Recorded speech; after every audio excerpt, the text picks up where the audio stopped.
Will, congratulations, a 2-0 victory today against Mansfield. What's your reaction to the game?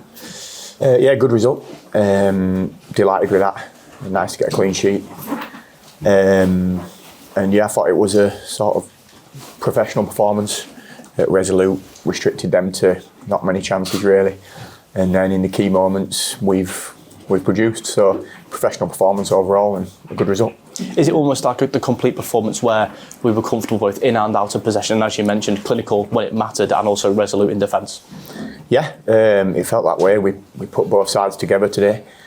We knew they're not a bad team. They were top of the league going into today for a reason at this stage of the season for sure. They dominate possession if you let them. So we knew at times they'd have a little bit of the ball.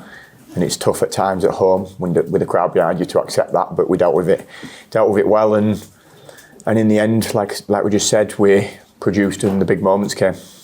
So, as you rightly credited them there, Mansfield were top of the league for a reason. Does that make it even sweeter that you kept a clean sheet and the defensive unit was so good, right from Ollie Palmer and Paul Mullen all the way to yourselves at the back? Yeah, it were a big team effort. We knew that going into it.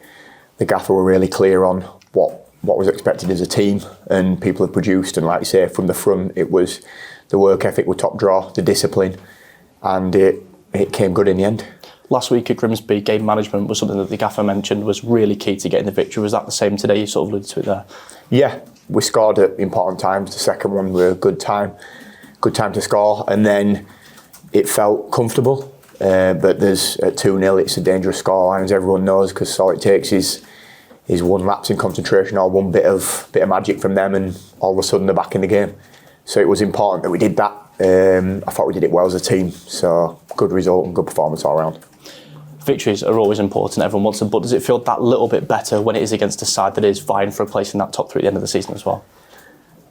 Yeah, I think obviously it's built up before the game from outside, and rightly so at this stage of the season. We're both up there at the right end of the table competing, but ultimately it was 3 points and we've got, is it 6 left? Yeah. So there's another 6 to play, 3 points available. So if we wouldn't have won today or we'd have lost, we wouldn't have been down in the dumps on the floor, as I'm sure they won't be. It's an important win, there's no getting away from that, as they're all going to be now the next 6 games. But no, it was the performance was a pleasing thing really, and like built up. They had just cameras here and stuff like that. But as a team, we stuck to the game plan and produced a professional performance, which was pleasing. Your teammate Paul Mullen scored his 98th and 99th goals for Wrexham, fast approaching a brilliant achievement, isn't he? Yeah, it's not bad going that. I wouldn't have put him up. I know he scored a hell of a lot of goals, but how long has he been here? 3 years maybe? To get that in 3 years is some achievement. So hopefully he don't go too long until he gets to the century. And then ahead of Tuesday night against Doncaster, not a necessarily quick turnaround, but it must be pleasing to be able to get back out there quickly after a performance like today. Yeah, definitely on the road again. Had a good result obviously last week on the road. Hopefully we can follow this up with that, and we'll be recovering and looking ready to go again and putting in another performance and see where it takes us on Tuesday. Thanks, Boyle. Thank you very much.